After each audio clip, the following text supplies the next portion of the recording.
Եվրամիության ընդլայնման հարցերով հանձնակատար Մարտա Կոսը կայցելի Աղդամ, այս մասին հայտնում է ադրբեջանական ապագործակալությունը վկայակոչելով Ադրբեջանում Եվրամիության պատվիրակության հաղորդագրությունը։ Գերատեսչությունից հավելել են, որ Եվրամիության պաշտոնյան նաև Բաքվում կունենա բարձր մակարդակի հանդիպումներ նախագահի, արտգործնախարարի, էկոնոմիկայի նախարարի հետ քննարկելու մեջբերում ընդհանուր ռազմավարական շահերը, այդ թվում էներգետիկ ոլորտում։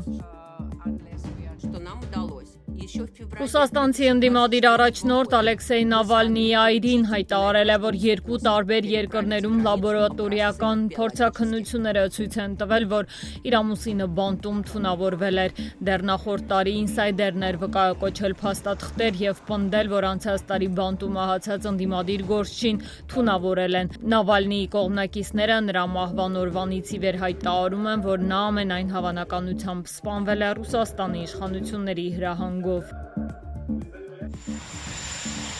Միացյալ Նահանգների նախագահ Դոնալդ Թրամփը պետական այցով Մեծ Բրիտանիայում է, այսօր նրան Վինձորի ամրոցում ընդունել է Մեծ Բրիտանիայի թագավոր Չարլզ III-ը, Սպիտակ տան ղեկավարի եւ վարչապետ Քիր Ստարմերի հանդիպումը նախատեսված է վաղը։ Թրամփի այցն ուղեկցվում է բողոքի ակցիաներով, անվտանգության խստացված միջոցառումներով, ակտիվիստները Սպիտակ տան ղեկավարի եւ մանկապղծության համար Միացյալ Նահանգներում մեղավոր ճանաչված ապա բանտում ինքնասպան եղած Ջեֆրի Էփշտեյնի լուսանկարներն են ցուցադրել Վինձորի ամրոցի վրա։ Այս ակցիայի գործով կան բերման ենթարկվածներ։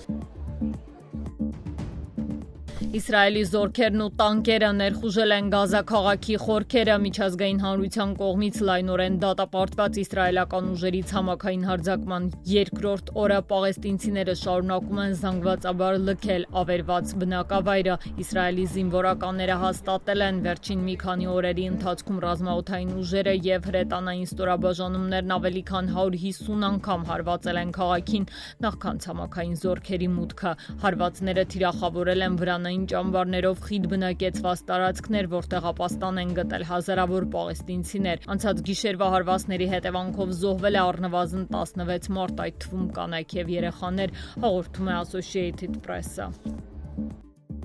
Եվրամիությունն առաջարկում է սահմանափակել Իսրայելի հետ առևտրային կապերը, պատժամիջոցներ կիրառել Իսրայելի երկու նախարարների նկատմամբ ի պատասխան Գազայի հատվածում շուրջ 2 տարի շարունակվող Իսրայելի պատերազմի, որի հետևանքով շուրջ 65,000 մարդ է զոհվել, այդ թվում հազարավոր կանայք եւ երեխաներ։